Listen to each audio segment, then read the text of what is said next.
Hello my lovely viewer, সবাইকে আসসালামু আলাইকুম। হোপফুলি আপনারা সবাই অনেক ভালো আছেন। তো আজকে হচ্ছে সানডে, আমি এর জন্য ল্যাম্প বের করে নিলাম। তো আমার এখানে ল্যাম্প এইভাবে আমরা আসলে হাফ ল্যাম্প করে কিনে রাখি, সেটার থেকে মানে মিক্স করে আসছে। তো এইখানে ল্যাম্প চপের মাংস আছে, যেটা হচ্ছে ল্যাম্প চপের মাংস আমি দেখাচ্ছি।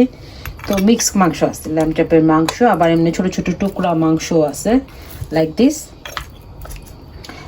টোটালি আসলে একটা ল্যাম্পের মাংস, সেটা আমি এখন কিভাবে কুইকলি রান্না করব তো সেটাই দেখাতেছে। অনেকে বলে ল্যাম্পের থেকে গন্ধ আসে, স্মেল আসে, বাট আমার মতো এইভাবে সহজ উপায় রান্না করলে কোনো গন্ধ আসবে না।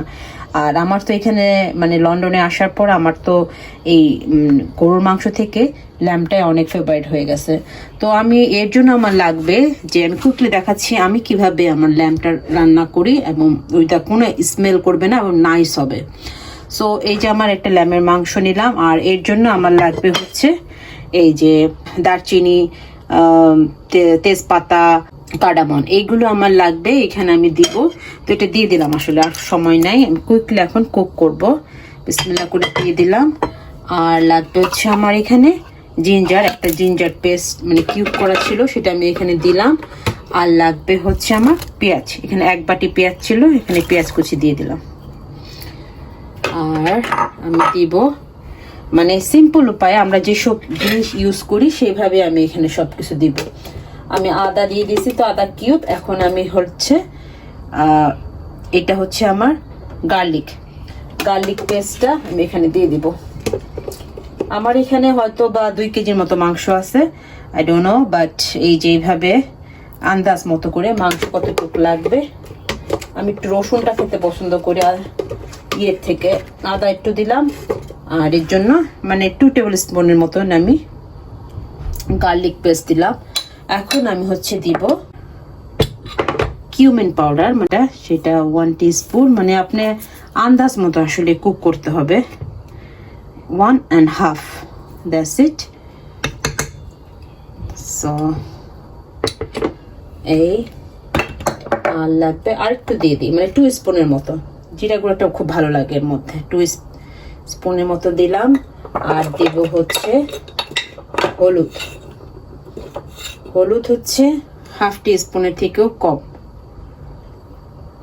এতটুক দিলাম। আর লাগবে মরিচ গুঁড়া, মানে মরিচের পাউডারটা যেটা, সেইটা। এটা হচ্ছে 1 চামচের মতো, আন্দাজ মতো যে যেমন ঝাল খায়। আর হচ্ছে আমি দিব ধনিয়া গুঁড়া। এই যে ধনিয়া গুঁড়োটা না দিলেও হয়, আমি জাস্ট অল্প একটু, not too much, that's it. এই দেন দেব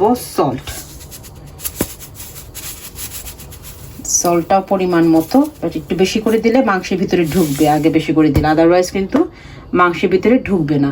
আর লাগবে আমার এখানে হচ্ছে তেল, কুকিং অয়েলটা আমি এখানে দিতেছি একদম অল্প পরিমাণে, বেশি দেওয়া যাবে না। That's it, 1 2 3, that's it. আর লাগবে না, মাংস থেকে তেল আসবে। এখন আমি এগুলো সব মিক্স করে বাস এখন আমি দিয়ে দিব। বিসমিল্লাহ, আমি চুলাটা অন করে দিলাম এইভাবে। আর এখন সব কিছু এখন মিক্স করে দেব। এই চামচটা দিয়ে মিক্স করলেই হবে, আর কিচ্ছু লাগবে না, হাত দেওয়া লাগবে না, এগুলো একাই সব মিক্স হয়ে যাবে। কিচ্ছু না, যে বাসার যেই মশলাটা আছে সেই মশলাটা দিয়েই আপনি এইভাবে ভালো করে ধুয়ে এই মশলাগুলো দিয়ে চড়াই দিবেন, একদম হয়ে যাবে। কোনো মানে কষানো লাগবে না, কিচ্ছু লাগবে না, আলাদাভাবে যে পেঁয়াজটা কষাইতে হয়, কি করতে হয়, এগুলো কিচ্ছু লাগবে না। এখন আমি ঢাকন দিয়ে এইভাবে মানে একদম জোরে আঁচে দিয়ে, জালটা হাই হিটে দিয়ে আমি এখন 10 মিনিট পর্যন্ত আগে মানে এটাকে হাই হিটে জাল দিয়ে নিব। তারপরে যখন নাকি একটু মানে বলক চলে আসবে, দেন আমি এটাকে আবার লো হিট করে দেবো, বা মিডিয়াম টু লো হিটে রাখবো। তো হোক এভাবেই। আমরা সবাই পটাটো খাই, আমাদের অনেক ফেভারিট লাগে মানে মাংসের সাথে। এর জন্য আমি এখানে ছোট ছোট মানে হাফ করে নিচ্ছি একটা পটাটোকে, এটাও দিব। আমাদের এখানে 3 জনেরই আমাদের খুবই প্রিয় যে মাংসের সাথে পটাটো। তো এটাই থাক, এটা হোক, পরে আমি পটাটো অ্যাড করব। এই যে 10 মিনিট পরে ফিরে আসছি, দেখুন পানি উঠে গেছে। এইভাবে একটু কষাবো।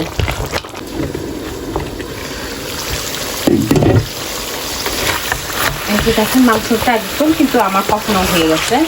তো এর মধ্যে আমি এখন আরও একটু গলবে মাংসটা। তো আমি কিন্তু এখন পানি দিয়ে দিব, একদম কেটেলের গরম পানিটা আমি এটার ভিতরে দিয়ে দেবো। ঝোল একদম শুকাই গেছে। ওই পর্যায়ে আমি এখন পানি দিয়ে দিই।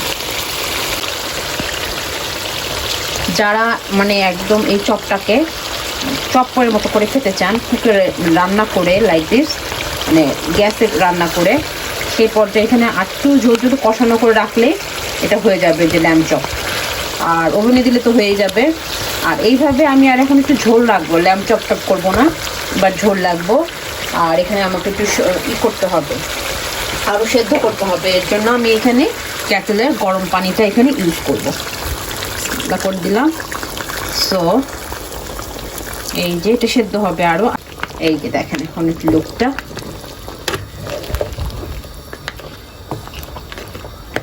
এইভাবে একটু হোক, আমি দেন আমি আলুটা এখানে অ্যাড করে দেব। তো এর সাথে আজকে আমরা খাবো হচ্ছে মুগ ডালের খিচুড়ি। তো ওইটাও আমি এখন কুক করব। এই যে দেখেন মাংসটা আমার এখান থেকে মোটামুটি ঝোল কমে গেছে। এখন আমি এর মধ্যে আলুটা অ্যাড করে দেব। এই যে হাফ করে যেটা রেক্স আলু সেটা দিয়ে দিলাম বিসমিল্লাহ করে। আর এখন মানে চুলার আঁচটা একদম কমায় রাখবো, ডিমে ডিমে আঁচে এটা হয়ে যাবে।